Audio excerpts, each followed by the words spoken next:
Welcome again, dear friends and family. Where would we be without the precious gift of friendship? Well, welcome to the Thursday evening, 6 o'clock. Look into the book Devotional, the Holy Book. I am your host, Charles Logan, hoping that you will find some value in our time together this evening. 12 years ago, events in my life inspired me to want to encourage the sick, companion those whose life journey was coming to an end. And within the last several years, I have taken instruction in grief counseling and companioning the dying, but I'm the last person that thought would ever be so passionate about this kind of ministry. It's kind of funny. I had always wanted to be a teacher.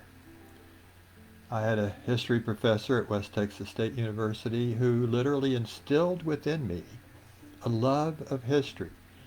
He inspired me to become a teacher. I wanted to be just like him.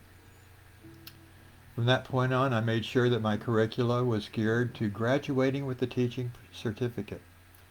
After 2 years in graduate study, I thought I was prepared for my life's career. Well, needless to say, years and ideologies change. There was marriage and raising children and all of the things that go along with that. I ended up retiring from a career that was nothing like what I had prepared myself for. Little did I know that there was something else in store for me, something else much bigger and much more important. I have to say, our gracious God guides us on our paths, although they may be circuitous at times. He leads us to our true calling.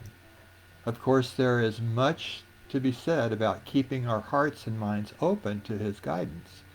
But if we do, that true mission will be fulfilled. Sometimes way late in life. For me, it was at age 67. In my studies on companioning and grief counseling, I've had the benefit of books that gave me an insight into others who have left their legacy in all of those final things. One of those books was written by an Aaron Tenney Cramp called Living with the End in Mind. It was a very good book that allowed me to peek into the mind of a young woman, mother and wife, who was dealing with a terminal illness and preparing for the inevitable. It is not only a practical checklist for living life to the fullest, embracing one's mortality, but it's also 192 pages of a very poignant goodbye. So the title of my devotional this evening is, Why Do We Say Goodbye? During our time together, we will explore several topics. One is saying goodbye necessary. What do we say goodbye to? How do we say goodbye to what was? What if we didn't say goodbye at all? Is saying goodbye necessary if we know that we're coming back? Well, the first topic is saying goodbye necessary? For us, saying goodbye is hard. Like, don't say goodbye, say see you later or something like that. But goodbyes are important, even if we try to avoid them or find them difficult to say. In certain circumstances, saying goodbye lets us put a whole lot of emotional feelings into just a couple of words. At times when soldiers are leaving wives or sweethearts to go off to war, a sweet parting with just those two words allows them to shape how they remember each other and frame periods of time that they hope will pass quickly. It is a kind of closure. Even though the word is overly used, it does provide a means of coping with the next step in that new and uncertain path ahead. Now, we probably have never thought of goodbyes in quite this way before, but realistically, it does leave one with that feeling of hope for the future. How about saying goodbye for the short term? I believe that well-rounded endings have a positive effect and leave little room for regret.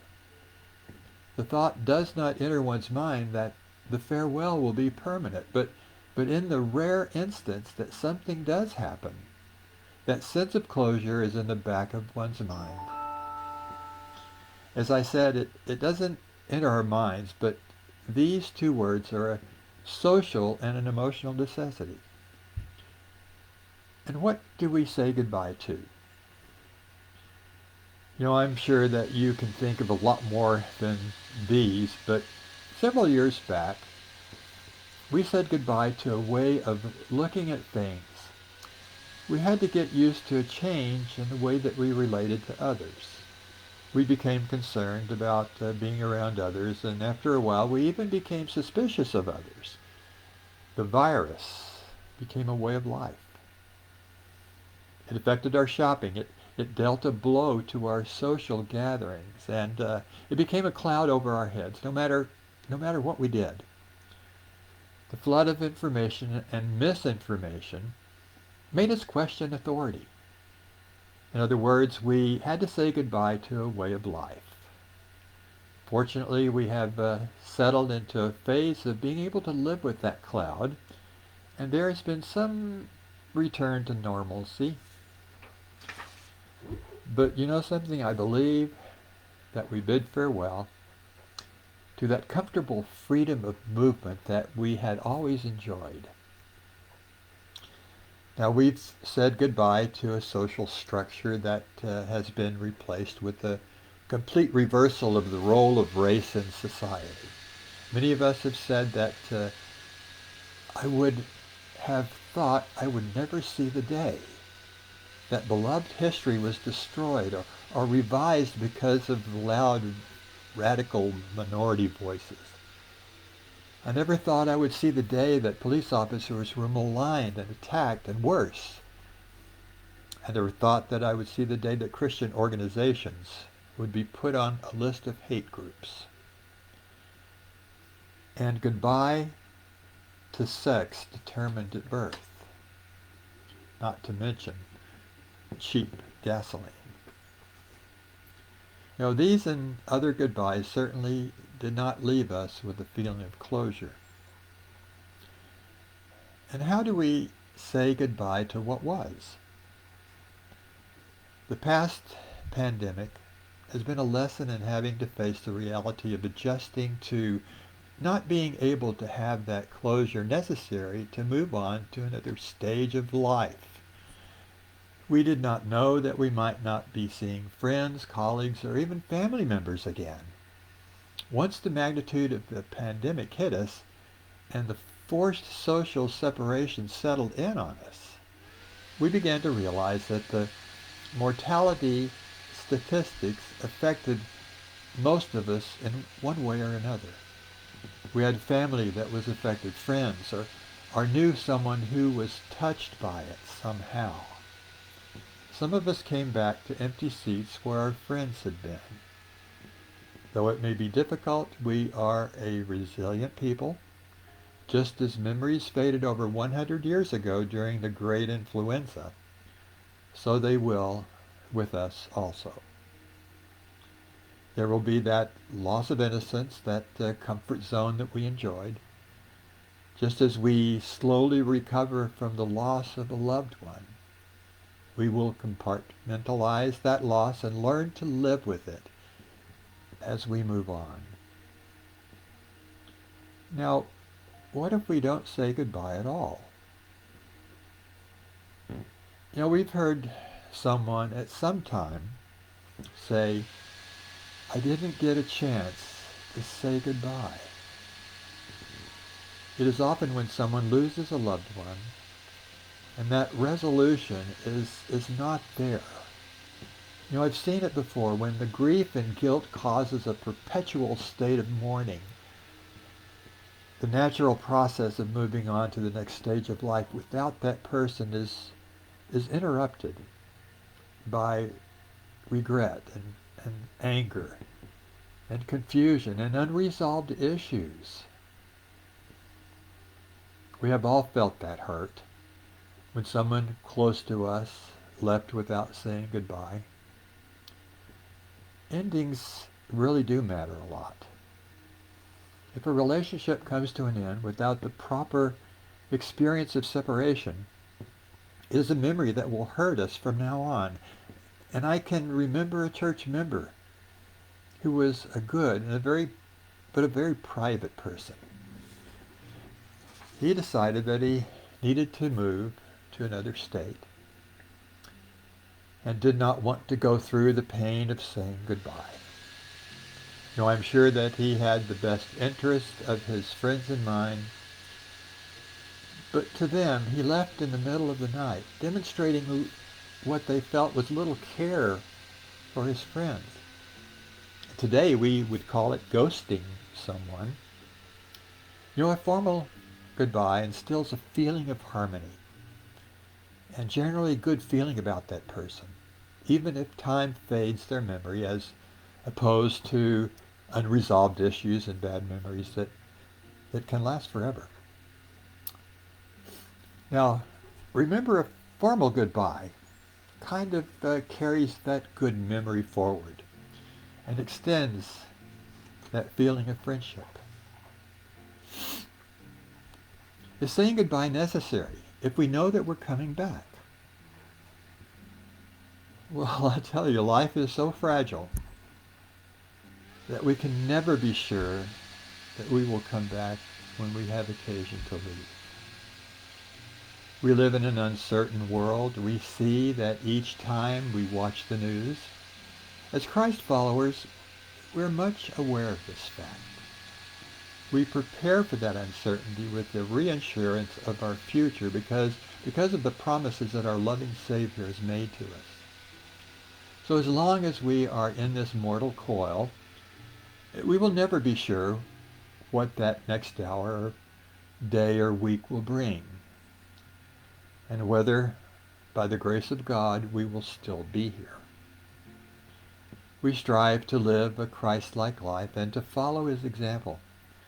So here's the question: is it necessary to say goodbye if we know that we're coming back? Now, only one person had the knowledge,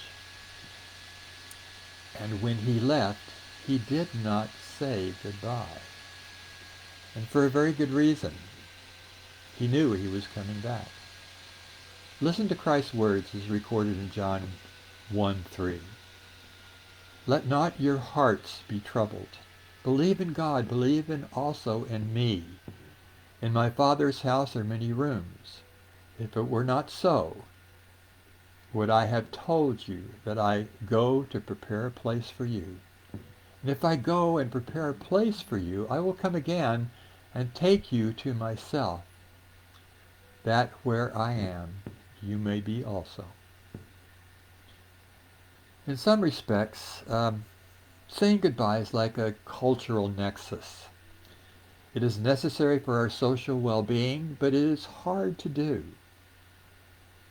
It is a way of putting our many thoughts into two words, but also a cacophony of emotions. It is a way of framing periods of time and continuing a relationship in harmony with good memories as opposed to bad memories that last a lifetime. Without a goodbye, there is a sense of something incomplete, maybe even anger and possibly even guilt. But we're fragile, and this is part of our human condition. As Christ followers, goodbyes are an element of this uncertain world that we live in. The words are tempered with our knowledge that we do not know what our earthly future is, but we are reassured of our eternity. No, Jesus did not say goodbye because he knew he was coming back. And not only that, but to bring us home with him. Now there's one more topic that I'd like to share this evening, and one that has had a profound impact on me, especially these last few days and weeks. As you know, I've been keeping all of you updated on my home situation, my wife's illness. Well, gracious and merciful God called her home last Friday at 2:30 in the afternoon. So the last topic that I would like to share with you this evening is the long goodbye. Something that you will become aware of, and some of you may have already become aware of that, and have been dealt a situation involving caring for a loved one who is terminally ill.